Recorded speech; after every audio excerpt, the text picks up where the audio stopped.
pada zaman dahulu kala, di sebuah kerajaan yang makmur dan sentosa, hiduplah dua orang putri raja yang sangat cantik jelita.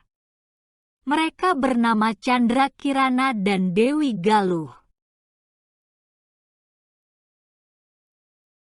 Kedua putri raja tersebut hidup sangat bahagia dan serba kecukupan. Hingga pada suatu hari berkunjunglah seorang pangeran yang amat tampan lagi rupawan dari kerajaan Kahuripan ke kerajaan Daha. Pangeran tersebut bernama Raden Inu Kertapati. Kedatangannya bermaksud untuk melamar Candrakirana. Kunjungan Raden Inu Kertapati sangat disambut baik oleh Raja Kertamarta, dan akhirnya Candrakirana ditunangkan dengan Raden Inu Kertapati. Namun pertunangan itu ternyata membuat Dewi Galuh merasa dengki. Karena dia merasa kalau Raden Inu Kertapati lebih cocok untuk dirinya. Lupa daratan, Dewi Galuh lalu pergi ke rumah nenek sihir.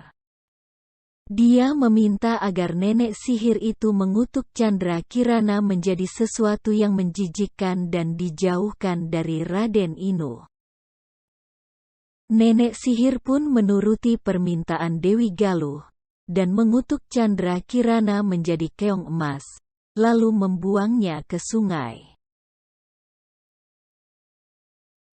Suatu hari seorang nenek yang baik hati sedang mencari ikan dengan jala, dan keong emas terangkut dalam jalanya tersebut. Keong emas itu kemudian dibawanya pulang dan diletakkan di atas tempayan. Keesokan harinya nenek itu mencari ikan lagi di sungai, tetapi tak mendapat ikan seekor pun. Lalu nenek tersebut memutuskan untuk pulang saja.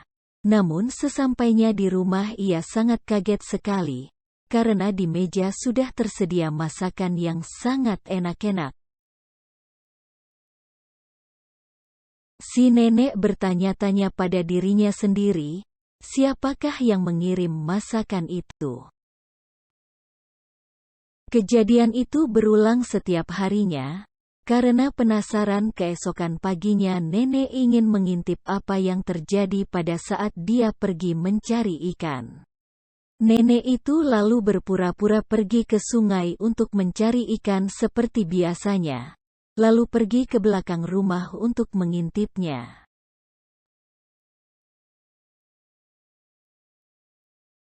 Setelah beberapa saat, si nenek sangat terkejut. Karena keong emas yang ada di tempayan berubah wujud menjadi gadis cantik. Gadis tersebut lalu memasak dan menyiapkan masakan tersebut di meja. Karena merasa penasaran, lalu nenek tersebut memberanikan diri untuk menegur putri nan cantik itu. "Siapakah kamu ini, putri cantik? Dan dari mana asalmu?" tanya si nenek. "Aku adalah putri kerajaan Daha yang disihir menjadi keong emas oleh nenek sihir utusan saudaraku karena merasa iri kepadaku," kata keong emas. Setelah menjawab pertanyaan dari nenek, Candrakirana berubah lagi menjadi keong emas, dan nenek sangat terheran-heran. Sementara Pangeran Inu Kertapati tak mau diam saja ketika tahu Candrakirana menghilang. Ia pun mencarinya dengan cara menyamar menjadi rakyat biasa.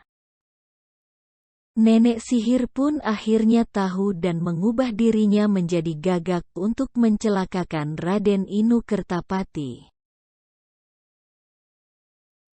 Raden Inu Kertapati kaget sekali melihat burung gagak yang bisa berbicara dan mengetahui tujuannya. Ia menganggap burung gagak itu sakti dan menurutinya, padahal Raden Inu diberikan arah yang salah. Di perjalanan Raden Inu bertemu dengan seorang kakek yang sedang kelaparan. Diberinya kakek itu makan. Ternyata kakek adalah orang sakti yang baik. Ia menolong Raden Inu dari burung gagak itu. Kakek itu memukul burung gagak dengan tongkatnya, dan burung itu menjadi asap. Akhirnya Raden Inu diberitahu di mana Candrakirana berada. Disuruhnya Raden itu pergi ke desa Dadapan. Setelah berjalan berhari-hari sampailah ia ke desa Dadapan.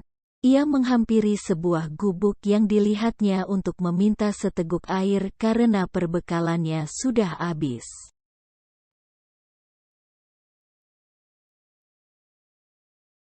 Di gubuk itu ia sangat terkejut, karena dari balik jendela ia melihat Candrakirana sedang memasak. Akhirnya kutukan dari nenek sihir pun hilang karena perjumpaan itu. Lalu Raden Inu memboyong tunangannya beserta nenek yang baik hati tersebut ke istana, dan Candrakirana menceritakan perbuatan Dewi Galuh pada Baginda Kertamarta.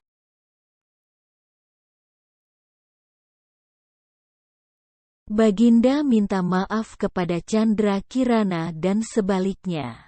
Dewi Galuh lalu mendapat hukuman yang setimpal. Karena Dewi Galuh merasa takut, maka dia melarikan diri ke hutan. Akhirnya pernikahan Candrakirana dan Raden Inu Kertapati pun berlangsung, dan pesta tersebut sangat meriah. Akhirnya mereka hidup bahagia.